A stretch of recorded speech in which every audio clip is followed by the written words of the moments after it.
that they drowning. My head on a swivel, yeah. It's only really my surroundings.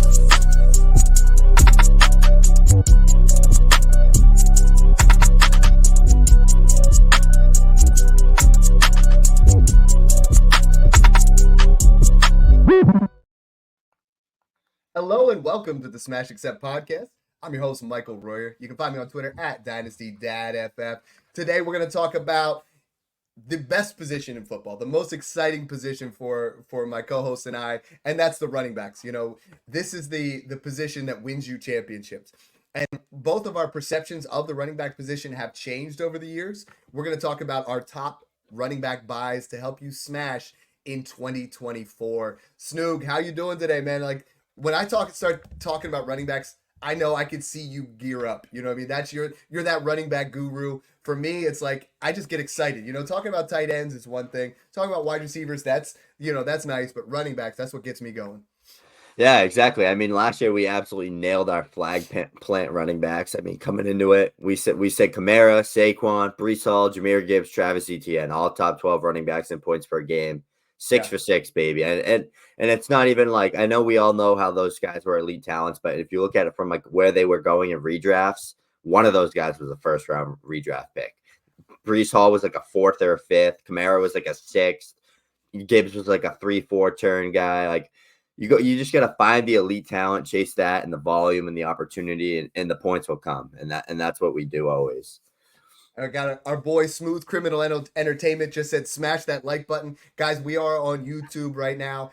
Make sure you guys hit that subscribe button for all the content. You know, we are starting to really pick up subscribers there. We're putting a lot of YouTube-only content. You know, Snoog and I just recorded our new top 12 wide receivers. That isn't going to be in podcast form. It's not going to be on Twitter. It's literally only on YouTube. So make sure you guys go over, hit that subscribe button, hit that like button. Make sure you guys help us out there.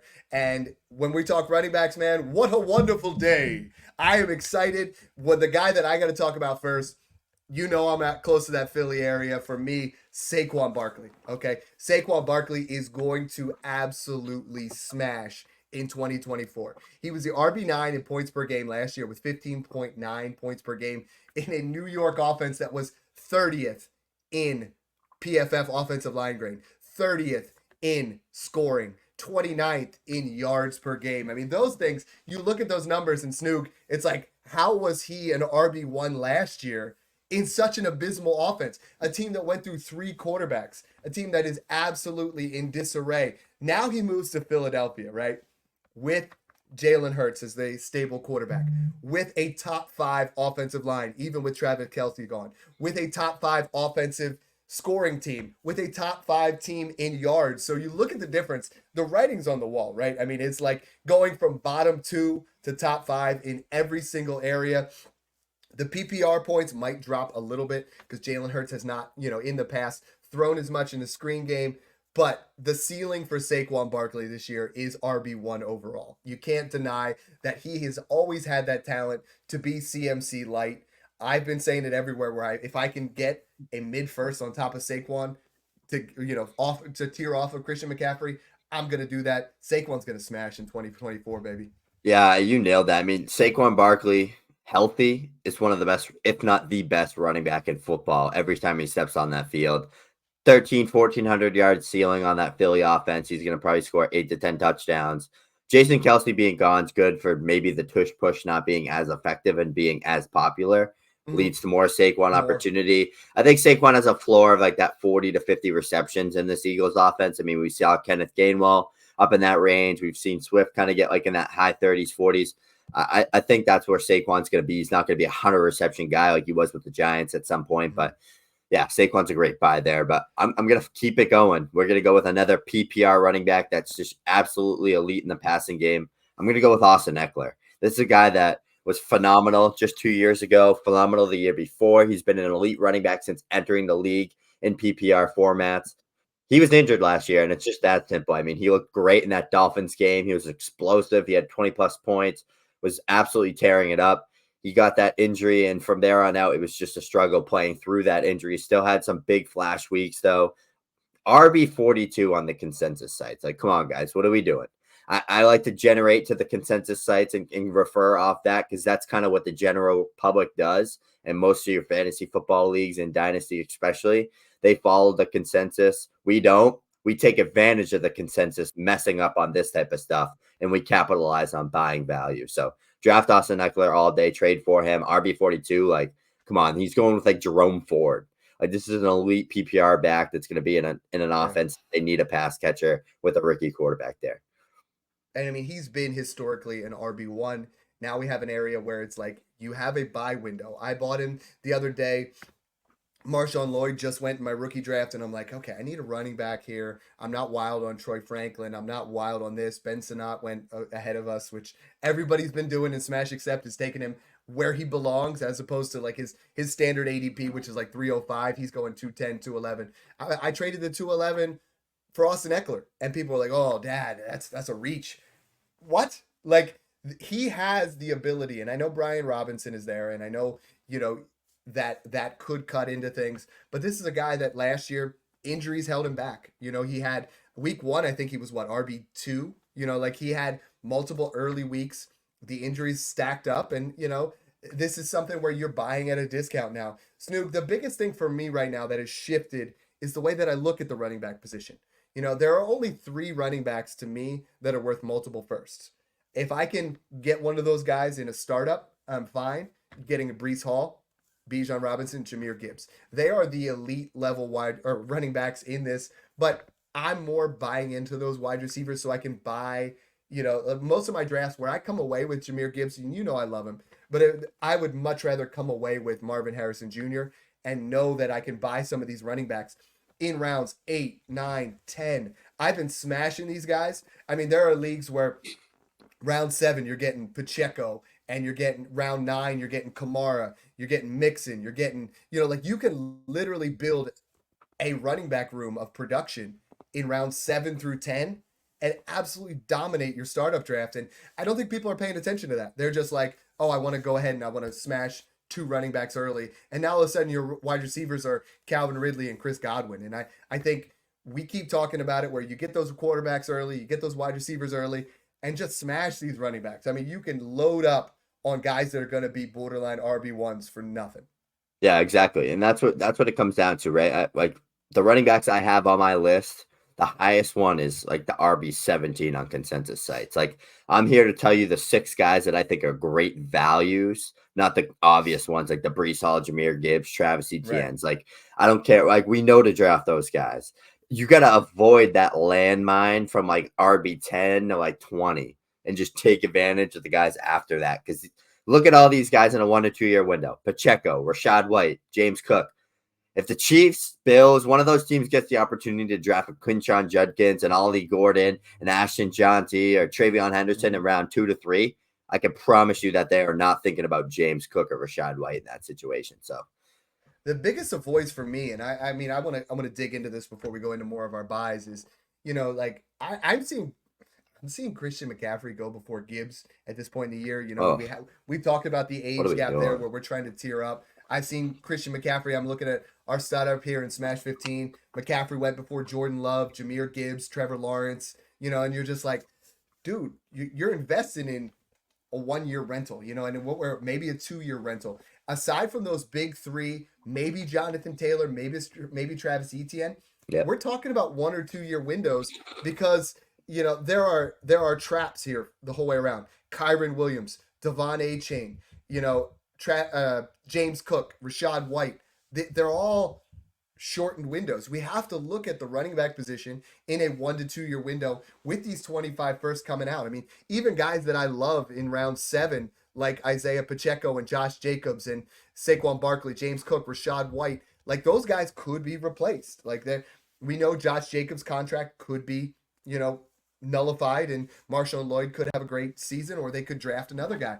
NFL teams are looking at running backs as cheap production. We need to look at running backs as cheap production. This isn't 2014 where Todd Gurley's going to, be your running back 1 for 4 years and get 30 carries, or, back in the day with Sean Alexander is going to get 30 carries. That's not what's happening anymore. We're seeing guys in smaller roles and guys like Kyron Williams become a sell because he might have finished RB2, but they drafted Corum. You can't ignore it. Devon Achane was, most yards per carry as a rookie ever, but they go out and they take Jalen Wright, and it's like, we can't ignore these kind of things. Mhm. There are very few bell cows left. I mean, Jonathan Taylor, Travis Etienne, Jahmyr Gibbs, Christian McCaffrey, Breece Hall, Bijan Robinson. That's about it. Maybe, and now I would put Saquon into that. Yep, I would those put Saquon guys in there, and that's why I brought him up. A guy that I'm firmly investing in that I think is going to really outperform where his ADP is. He's going in round 8 of startups right now. His rookie equivalent value on our Patreon is 204 to 206. Joe Mixon. So Joe Mixon, he has been a top 10 running back every single season that he wasn't injured. He had one injury. I'm sorry. 4 of the last 5 years. He had one where he was RB13. You look at what he was last year, RB6. If you play in points per carry, he's been top 5 all the time. He's always in there. You look at the Houston offensive line compared to the Cincinnati offensive line. You look at the raw score, not even close. You're talking 8.2 versus 4. This is an athletic offensive line. This is a much improved offensive line compared to what they had in Cincinnati. Cincinnati last year, he had 4.02 yards per carry. Given the horrendousness of that offensive line, that's rock solid. I would buy that all day. I'm going to buy the production of Joe Mixon because I could easily see a scenario here where he gets over 1,000 yards, over 10 touchdowns in an elite offense, right? This is an offense that we talk about the wide receivers. I think the wide receivers are going to all eat into each other. I think the biggest beneficiary of these elite level wide receivers is going to be CJ Stroud, and it's going to be Joe Mixon. I think Joe Mixon, double-digit touchdowns, over 1,000 yards, book him as an RB1. Stamp it. I love it. Joe Mixon's definitely a big buy for me. He's a guy I already have on all my rosters because I was buying him during all that legal issues. Guaranteed RB1 workhorse production every year, and he's like 26 still. The kid's so young. So let's talk about some trades here because this is what I want to try to do is I want to think about those guys in the middle. I want to talk about the Jonathan Taylors, the Travis Etiennes, and Devon Achane. If you could give up Achane in a second for Mixon in a first, would you take that? I don't even think you have to give up a second. I think you could get Mixon in a first for Achane straight up. I want to insulate that, but I mean, I would do the same with Jonathan Taylor. There's some uncertainty there where I think Anthony Richardson is going to poach a lot of touchdowns that Jonathan Taylor would have been scoring, and I think if I could get Mixon and what it looks like, and this is the key, right? When we're talking about insulated trade, Snook, I'm not trying to trade for the guy that was the league champ last year and give him Jonathan Taylor. I'm trying to look at the guy that he's right in the middle, right? And he thinks that Jonathan Taylor is going to put him over the top. And then I get Mixon in a first, and then that first becomes Henderson, becomes Judkins, becomes one of these other ballers. Yep. Now you get a 2-for-1, right? You get Mixon, who, if you told me Joe Mixon outscored Jonathan Taylor this year, I would not bat an eye. I don't think that's the expected outcome, but I think he could. And then you move down and you get one of these other guys. The 25 running back class is going to change the running back landscape for years, right? Like if you told me right now that they would be 4 guys in the top 10, I wouldn't even disagree with that. Yeah, exactly. And I agree. And that's why, just going into my next buy, that's why we're buying these elite veteran running backs that have just paved the way for the landscape for the past 5 to 7 years. Pretty on brand with me. We know exactly who I'm going to say here. Let's talk Alvin Kamara. This is a kid. This is a guy that's had 75 plus receptions in 5 out of 7 of the last seasons. Last year, played 12 and a half games, had 75 receptions. You shouldn't be shocked when you're playing with Derek Carr. He's a check down merchant. He checked down to Josh Jacobs a ton. He's going to still get Kamara's going to be the second main face in that offense. They brought no help in on offense. So it's literally Chris Olave Kamara show. Kendre is going to get involved in the ground game. It's going to be more efficient, more open for Kamara. They boosted up that O-line, bringing in that tackle from Washington. It's going to just be good vibes for Kamara. They brought in Clint Kubiak, passing game coordinator from the 49ers, for offensive coordinator, got rid of the Saints' last offensive coordinator. I'm so sick of seeing him. I'm so happy he is gone. We're not going to see Taysom Hill anymore, I hope. It's good vibes for Kamara. I mean, he's finished at worst RB16 in PPR, RB11 or better in every single season, 6 out of 7 of them.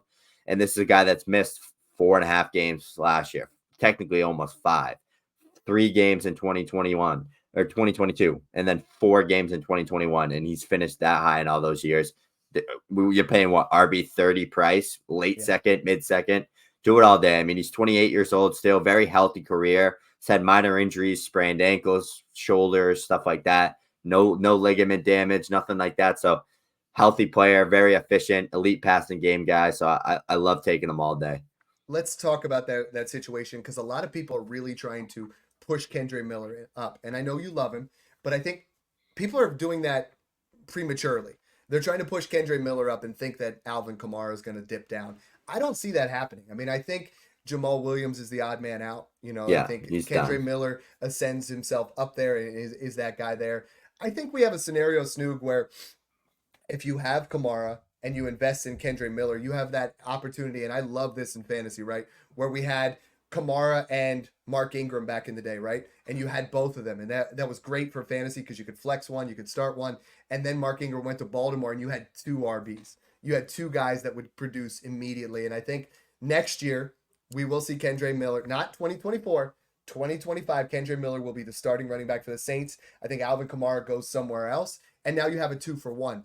I want to talk about that scenarios. Like, we are prematurely bumping Kendre Miller up. Am I right? Yep. Yes. Like, this is still Alvin Kamara. He's 21 years old. He's still 21. Why would they not run Kamara into the ground? This is the last year of his contract. Kendre Miller last year was coming up, coming off that injury, trying to get him ready. Now he's ready to be the RB2 in this offense. I want to talk about that 2-for-1 because I love doing those kind of things in Dynasty. Yeah, exactly. I think they really like Kendre Miller there. I think they think he can be what they have in Alvin Kamara. Like, they've really got him utilized in the passing game. They're confident in his pass catching skills. He's still 21 years old. I think they took him knowing they had Jamal Williams, they had Kamara there, 2 veteran guys. They had Kamara there on the suspension. I think they took Kendre because he fell and they didn't think he'd be there, and that he was just 20 years old with an injury. So they got the discount on them, and that they knew he was going to be a guy that was a guy you wait on after year 1. Like, he wasn't going to do much in year 1. I think he's going to be what they wanted Jamal Williams to be to pair with Kamara. Like, he's going to be like what Latavius Murray was for Kamara, like that 2-down grinder, maybe get a little bit in the passing game just to keep Kamara fresh, but it's going to be probably first and second down or just second down. It's going to be like a 65-35, maybe 70-30 split, I think, for this year. But next year, I mean, yeah, Kamara's contract's up. I doubt they re-sign him. He is near and dear to Saints fans, but I could see him going somewhere else, like a contending team. Kendre just stepping into that workhorse role and being a great value. I mean, he has top 12 Dynasty RB talent. It's just if he can get the volume and the opportunity and stay healthy. And it's through the roof. The talent's there. The workhorse size is there. The draft capital's there. All the boxes are checked. We just need the opportunity to flow in.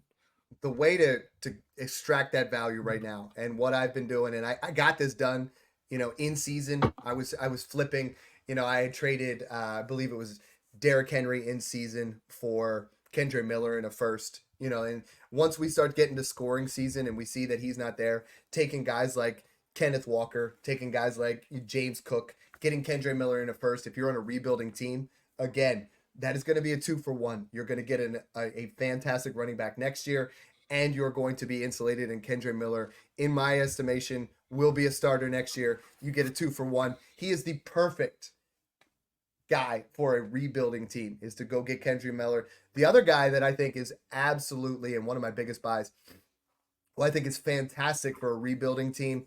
And people are going to say, well, Dad, you talk about you want to rebuild around young wide receivers.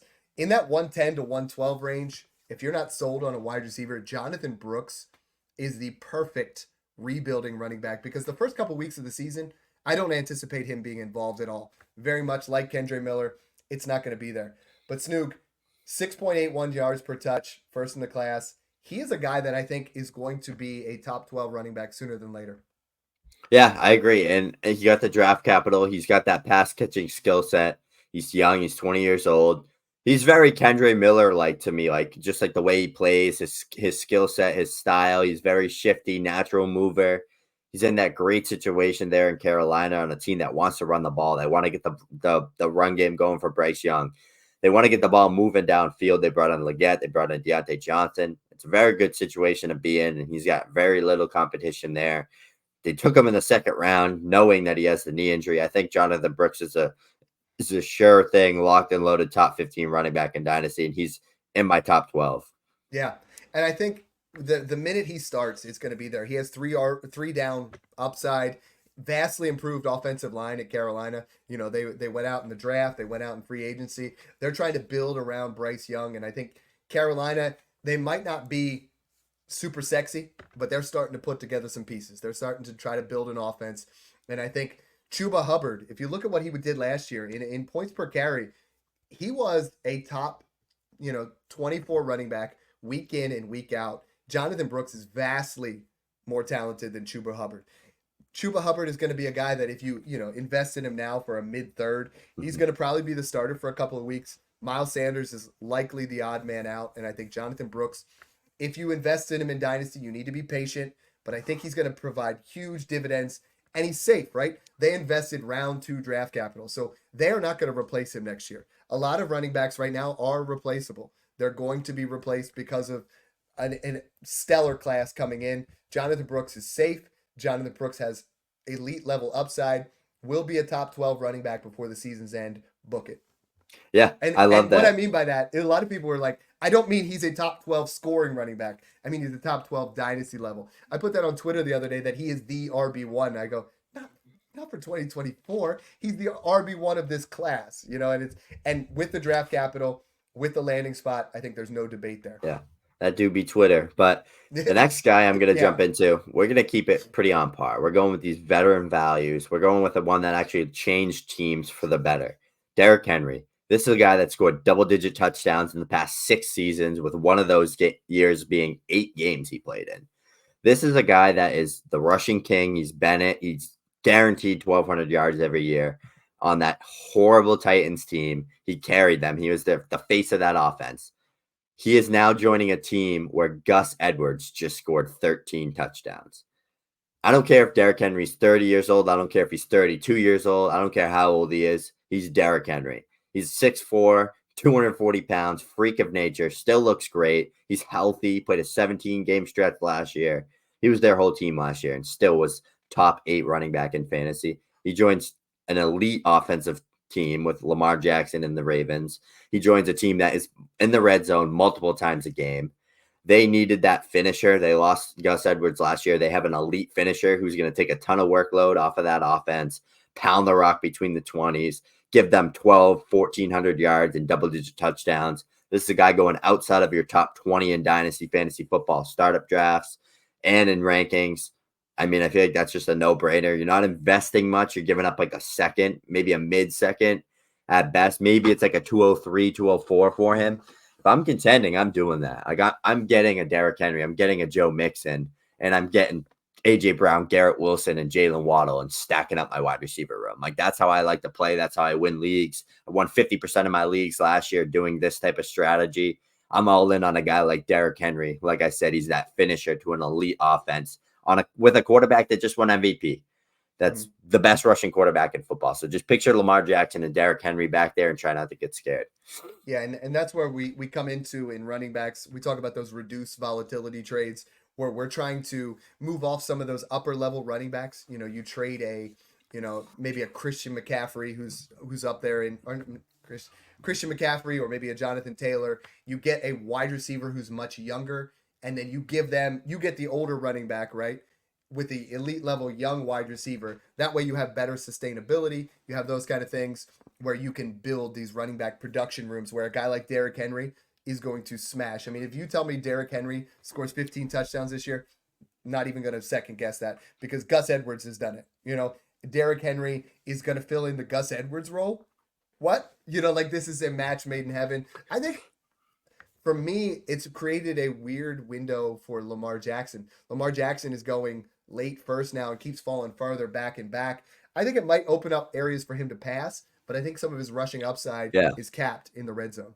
We're probably not going to see a ton of like power I and like power O and like Lamar Jackson read option, QB blast keepers off that like the edge. It's probably going to be a lot more Derrick Henry keeping Lamar fresh. They care about the longevity of Lamar. They don't care about him rushing for 1,000 yards and winning us fantasy football leagues. They promise you that. They want to win a Super Bowl. They brought in Derrick Henry for a reason. People that try to tell me that Derrick Henry doesn't hurt Lamar Jackson's value, just talk to a wall. Don't waste my time.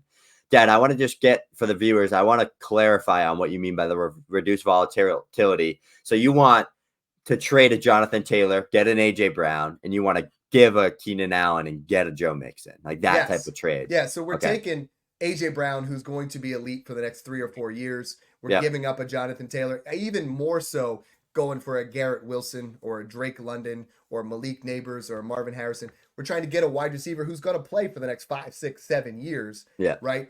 And then take a running back who might only play for 2 or 3 years, flip those two, and then give up an older wide receiver and get an older running back. Because running backs, we're just looking at that as a guy that's production, right? We're trying to get there, and I would much rather have, Joe Mixon's going to score more points than Keenan Allen. That's what's going to happen this year. So that's the way to do it. A guy that I'm buying for production everywhere. I've loved him for the last couple of years. Isaiah Pacheco is just cheap. I've been buying him for mid-seconds. I drafted him. I've done 3 startup drafts. I've got him in every single one in rounds 8. I think you look at him, RB17 in 2022 over the 8 games that he started. Last year, RB14, 15.3 points per game as the starter. And now you look at what he did in the 2023 playoffs, Snook, 20-plus fantasy points in every single game. He was dominating. 7 touchdowns in his last 8 games. The Chiefs offense has risen, right? They are now, you add in Hollywood Brown, you add in Xavier Worthy, even if, Rashee Rice, and someone quoted the other day, I said, even with the Ray Rice news, little Freudian slip, Rashee Rice, even if he's not back with Kelsey, with these other 2 guys, this offense is going to be much more electric than he was last year. And Isaiah Pacheco has never scored more than 7 touchdowns in a season. And he's been a borderline RB1. He scores 10 touchdowns this year. He's an RB1, and you're buying him at RB. His price right now is RB18, 16 to 18 range, and he's young. So there is a scenario here where Isaiah Pacheco has an RB1 season, and they extend him to a contract that is a little bit longer. Because he's not going to be someone that's going to cost them a ton of money. He's someone that runs like a bull in a china shop. I love his style. It's no nonsense. You're not going to get a lot of negative carries. He's someone that's, I think is cheap. I think you buy him in that 201 to 205 range. After Trey Benson goes, now you're all of a sudden you have a running back there where if you don't need an Xavier Legette or a Ricky Purcell or even Michael Penix, you need a running back to come in there and pound the rock for your team. I think Isaiah Pacheco is a nice, safe floor with a high ceiling for 2024. Yeah, I think he was a big riser post-draft. I think he was a big winner just huge. With the situation. I mean, everybody thought he was going to get competition. He got none. They only brought in help on that offense for in the passing game, opening up the field. Xavier Worthy there, we're a big fan of him. I'm going to go with another guy in that RB 16 to 18 range, bit pricier from what I've been going with. I've been going with the vets. This is the guy that is near and dear to my heart. I've been a big fan of him. He's never put all the pieces together. Unfortunately, he's never had the right situation. DeAndre Swift. I said at the beginning of this pod, we chase talent, we chase opportunity, and we chase volume. DeAndre Swift had all of that last year. He just got screwed in the passing game, and he got absolutely demolished by the tush push. But if you look at it from an NFL perspective, 1,000 yards, 4.6 yards per carry, absolutely carried that Eagles offense from game to game. That game, he had 175 yards on that primetime game. He was feasting in the run game. Very talented player. He proved he could handle 220 plus carries last year and stay healthy, right? Played 16 games, missed 1. He had only 12.5 points per game. It's because of the receptions dip. He's the guy that's had 70 receptions, 60 receptions. He is that elite pass catcher in that third down game. The Bears have nobody to do that. And they finally get DeAndre Swift, who's going to come in, probably be a guy that has 75% of the snaps. They paid him. They gave him a good contract. He's 25 years old still. He has that elite pass catching upside. Rookie Caleb Williams is going to want to look to that check down sometimes, especially with all these receivers opening up the field. So he's going to have that easy check down when he needs it. They're going to get Swift involved with the screen game. I mean, we saw the Bears the past few years just struggle in the run game. They need that guy to be that guy in that game that can carry and can take the ease off the quarterback's shoulders. Swift is going to help that a ton and provide that volatility and that receiving upside in the passing game and an open field. He's a threat after the catch. RB 17-ish, maybe 18 price. That's in that early second range. I feel like that's just a can't beat it bargain. There's not much risk involved, and he's a guy that could jump into the top 10 there. He's there in Chicago for a while, elite offense, growing ecosystem. He's the guy in that backfield, and I'm buying. I mean, we've seen him have 16 plus points per game. We've seen him tear it up on the Lions. It was always just injuries and getting vultured by Jamal Williams. Goes to the Eagles and just gets vultured by Jalen Hurts. Luckily, there's nobody on the Bears to do that, so I'm all in on Swift. Yeah, I think the biggest thing is that Bears offense is going to be opened up a lot more with the wide receivers and with Caleb Williams throwing the ball. It's not going to be – it's difficult to be a running back and thrive in a situation where your quarterback is your primary running back. Sometimes that really – that hurt Swift last year. Now Swift's going to an opportunity where I think he's kind of a screaming buy. Like, no one seems to want him there. There's a negative name cachet. People remember the recency of his last 5-6 games, but they forget the first – 8 to 10 games, he was an RB1. He was like RB7 or 8 overall. He was higher than that. I think he was like 5. He was cooking. He was carrying. And he's one of those guys, when you give him the hot hand and let him ride it, he will just feast. It's like once you stop giving him the ball and just kind of like, the Bears will feed him. You almost wonder if it's like a locker room thing because Detroit, it didn't make sense, the usage that he was given. Then Philly, it was like, so I'm hoping that he can thrive in that situation because you can buy him for pair of seconds, maybe an early second, and I think that's a good investment. He's just been used in Detroit, his rookie year, 10 touchdowns. And then he's like this elite pass catcher that's not getting touchdowns. He's like 60, 50 on pace for like 80 plus receptions back-to-back years. Yeah. Then he goes to Philly and he's like this workhorse running back, 2-down guy that's not getting catches. It's like, just use him right. Yeah. Yeah. I know we could have big things. He could be like a Travis Etienne, Jahmyr Gibbs type running back. He's very talented. We've seen he can make anybody miss. 25 low miles. Let's see it. Let's put it all together, Swift. Just stay healthy, baby. The next guy that I like, and I've been talking about a lot of 2 rookie running backs here that I think if you invest in them in a rebuild, if you invest in them with the right way to be patient, you're going to get big rewards, and that's Trey Benson. Trey Benson right now, I'm taking it 201 in Superflex drafts. I'm taking him at 108 in one quarterbacks, 109. I think James Conner, the age, the usage, he tends to miss 4 or 5 games a year. I think you take a guy that, like Trey Benson, who's 6'1", 220, 4.39 40 speed, capable wide receiver, and he has room to grow. He could grow into that, that area where he is a 3-down back. The clear heir apparent here to James Conner. If you invest now, he will be, by year's end, if James Conner gets hurt, will be a top 12 dynasty running back. Right now, he's, somewhere in that late teens to early 20s, but I think he has the talent, the upside, and you match it now. I mean, that Arizona offense with Kyler Murray, Marvin Harrison Jr., Trey McBride, and Trey Benson, you're looking at one of those offenses where it's like, dude, you have a top 5 guy at every position, or top 12, where you're like, Trey Benson is going to be a dynasty buy. If you buy him in 24, you're going to love him in 25 because I think he's going to smash. Yeah, I love that pick. I think you can't go wrong when you're outside of the top 15, especially in this landscape. It's cheap, right? You're maybe giving up an early second, maybe a late first. You're not giving up much. So I love those values. I'm going to keep it boring and plain and simple here. I love running back because it's so easy and everything's right there in front of you and everybody overthinks it. We're chasing volume, we're chasing opportunity, and we're chasing talent for most people. I'm not going to knock your socks off with this player, but Najee Harris, back-to-back 1,000-yard seasons. He's had 300-plus touches in every year so far in the NFL. Never missed a game. 17, 17, 17, despite playing through injury.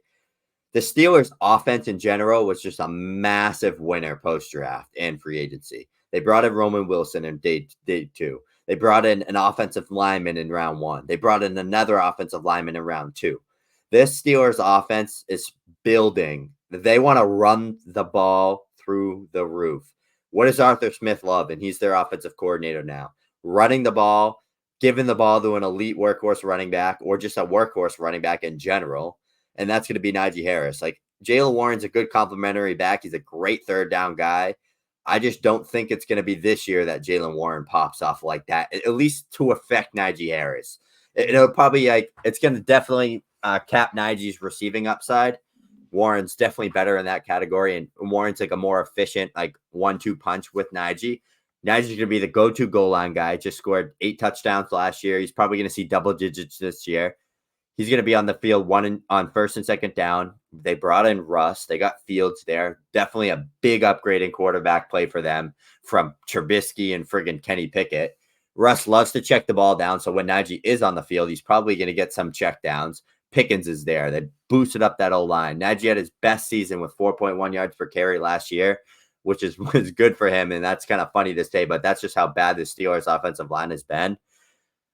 The Steelers love Najee Harris, man. Like, they love that big body, like, bruiser, can make people miss. Like, he has been top 5 in avoided tackles and forced tackles per attempt and all that stuff. Like, he has made a ton of people miss since he's joined the NFL. That's one of the things he's really good at. There's like this thing out there where people just like hate him for like zero reason. Like, yeah, he's not the world's funnest player. He's not the flashiest player. He hasn't done what he did his rookie year, but it's volume, it's opportunity. Everyone's saying go buy James Conner. I mean, Najee's literally James Conner, and he's 26 years old. So just an easy buy, not a pretty buy, but he's like RB27. So why not just buy him for a second and get a guaranteed 1,000 yards and 10 touchdowns? It's a strong RB2. There's a lot of guys in that area where it just doesn't, when you're in your startup draft, it doesn't sound sexy taking Najee Harris, taking David Montgomery, taking Ramondre Stevenson. But it's like those are guys that are going to win you weeks. They have a nice solid floor. They're going to get the, they're going to get the action. They're going to get involved. Zamir White's even another guy that I think in that area, none of these guys have what you would say is long-term, availability. Yeah. But for me, it's like I'm investing in David Montgomery because David Montgomery is just incredibly cheap. I've been buying him for like 207, 208. And this is someone that, as much as you love Jahmyr Gibbs, and we talked about it with the Ravens, where you want to keep Lamar Jackson healthy. Jahmyr Gibbs is not a 25 carry kind of guy. And everyone wants to make sure he's going to get more action here and there. But I think David Montgomery just gives you a nice solid floor, who's a lock for 10 touchdowns, where they want to keep both of these guys healthy. And I think if Jahmyr Gibbs goes down, David Montgomery could produce RB1 numbers. On the flip side, if David Montgomery goes down, I think someone else is going to get a little bit more involved to try to, alleviate that off, because they want to keep Jahmyr Gibbs. He's the ultimate weapon on that offense. They want to keep him healthy. And I think David Montgomery is a guy that has that almost a 10 touchdown floor for 2024 with how elite level that offense is.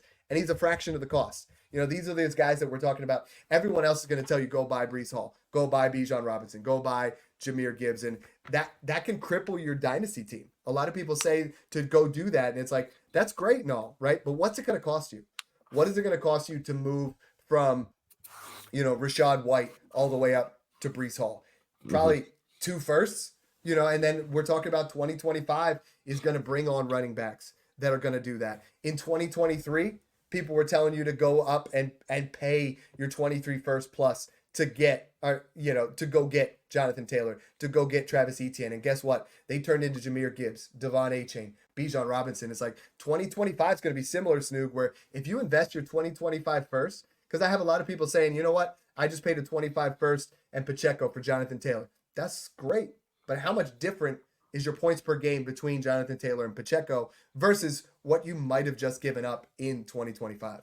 Yeah, exactly. And that's what it comes down to, right? Like, if you're not, there's so many good running backs outside of the top 15 to 20 right now that you can buy for maybe seconds or a couple thirds, or like some young receiver that people value still that's not going to be anything, versus investing like what you could be getting Garrett Wilson, AJ Brown, Amon-Ra St. Brown, Marvin Harrison Jr. for, instead of taking like a Breece or Jahmyr Gibbs, because all it takes is that torn ACL to happen, and then that running back goes 2 rounds later than they should be, and then you just lose value.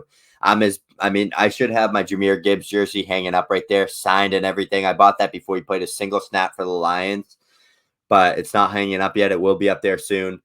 But it really just, that's what it comes down to. I mean, it's the running back position is my favorite, but it from like a dynasty fantasy football perspective, you got to be smart with it. And I like to invest into the heavier guys like the Gibbs and stuff too, but I don't like to have 3 of them. Like, I'll have one of them, and then I'll have them paired with like a room of like Derrick Henry, Joe Mixon, and Kamara. And then I have my sentimental RB1, and then I can just fluctuate my RB2 with thirds and second round rookie picks. So, and sometimes that's the final piece of the puzzle, right? If you're sitting there with 325 first and your wide receiver core is loaded, you kind of up, you got your load QBs. up, then you move yourself in there. I want to talk real quick about, Jordan Davis just said, "What's up, guys? What are y'all doing with Seattle's running back Zach Charbonnet? I want to sell for an older wide receiver."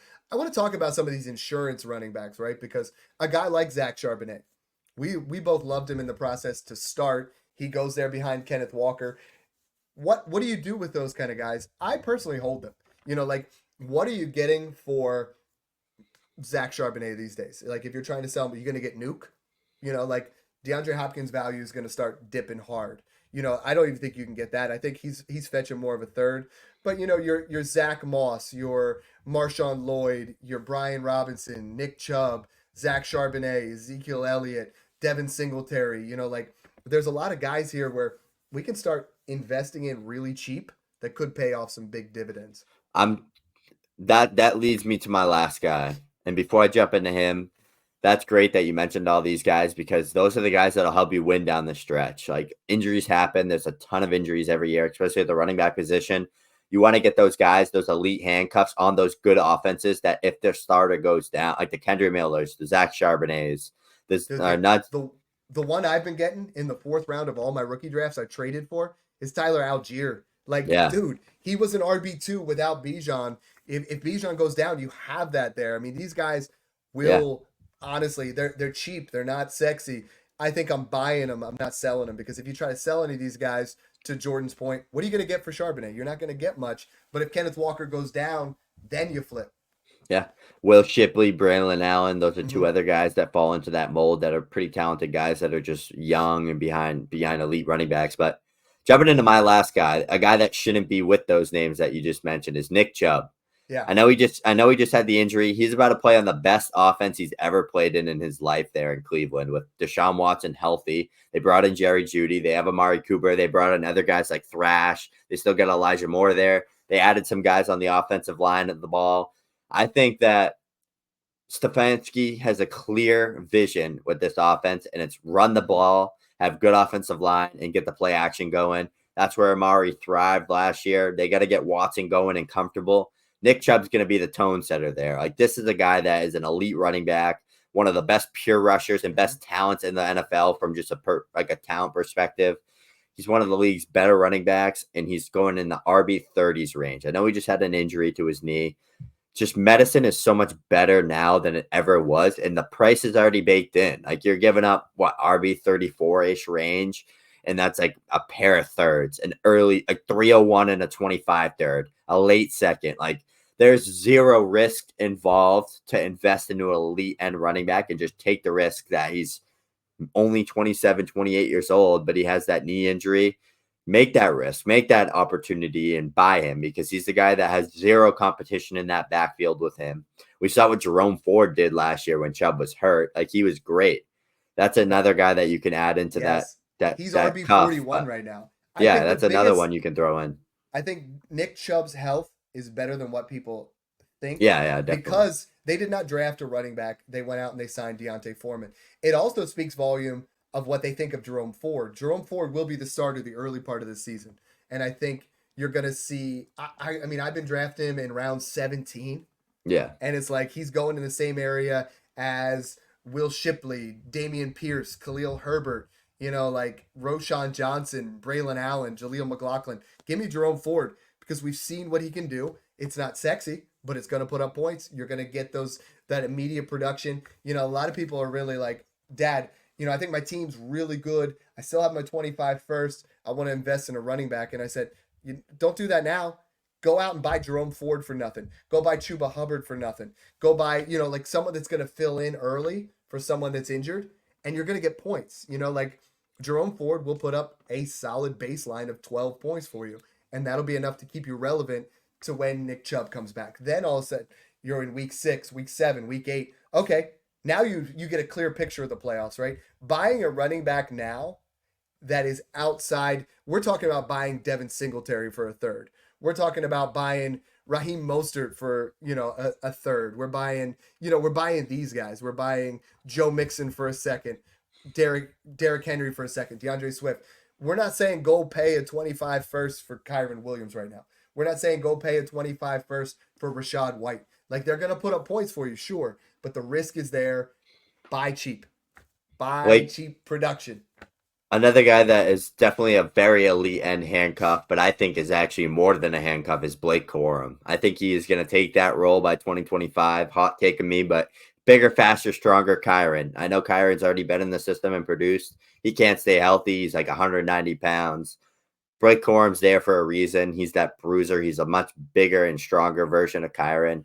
McVay's going to love Corum. He's very coachable, and he's a guy that puts in tons of work. So I literally think he is better than Kyron Williams. Like, I will truly confidently say that, and I will own that take if I am wrong.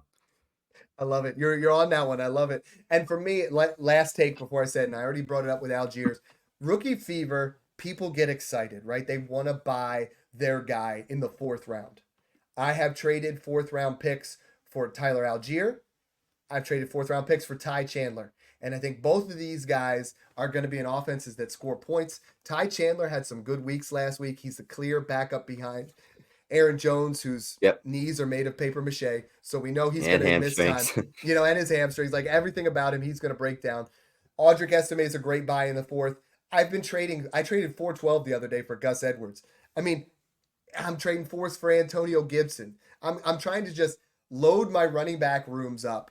Invest in high-level wide receivers. Load your running back rooms up with the Jerome Fords, with the Ezekiel Elliott's, with these guys that are going to just give you some points whenever you need them. Because if you're trying to go out there and get Devontae Walker, I'm sorry, I'd rather have an opportunity with a guy that I think Elijah Mitchell with a Christian McCaffrey injury could jump in and put up points. You know what I mean? Like, give me a running back handcuff for a 4th round pick over a round 5, round 6 wide receiver any day. Even a Dameon Pierce.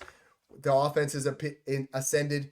He's not sexy, but he could fall in there and he'll be an RB2. Which I think we're at the point. I think we're at the point in time too where we can get friggin' Mostert in that type of like late 3rd, early couple 4ths and like a 25 3rd range. And this is a guy that just had like 20 touchdowns. Yeah. He's not going anywhere. They brought him back. Why pay like RB 6 or 7 price for Achane when you can get Jalen Wright or Mostert for like dirt cheap? It just makes sense. I mean, it's just the cost of acquisition. There's going to be 2 producing running backs in that room at all times. I don't know who it's going to be, guaranteed. I can guarantee Achane's going to be one of them because he's just phenomenal, efficient, explosive playmaker for that offense. But there's going to be that like workhorse kind of like 1 and 2 down guy that's in the goal line range. And it's probably going to be Jalen Wright eventually. But right now it's Mostert. So you should be buying into Mostert at cheap cost as well. Yeah. So hold those 25 first. Get the cheap production. Last year I did it on multiple teams where I was throwing in what you would say are bum running backs, guys just going in there to score points. And then in week 10, I purchased 3 shares of Saquon Barkley. I purchased, 2 shares of, Derrick Henry. You start saving them first for when it matters. Then you push in, and now all of a sudden you still have that same value. It's still on the table. You didn't lose those players. So perfect episode to kind of hit you guys up with running backs. Again, make sure you guys check out the Patreon. Right now, we're doing a lot of big things, helping you guys out with your rookie drafts, helping guys up with startup because it's startup season. Smash Accept 16 will be starting sooner than later. You guys are all asking about it. The only way to get in is in the Patreon, and they're filling up fast.